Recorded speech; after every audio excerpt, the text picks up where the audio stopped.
The black-naped monarch or black-naped blue flycatcher, Hypothymis azurea, is a slim and agile passerine bird belonging to the family of monarch flycatchers found in southern and southeastern Asia.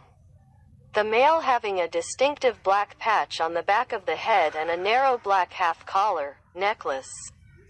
while the female is duller with olive-brown wings and lacking the black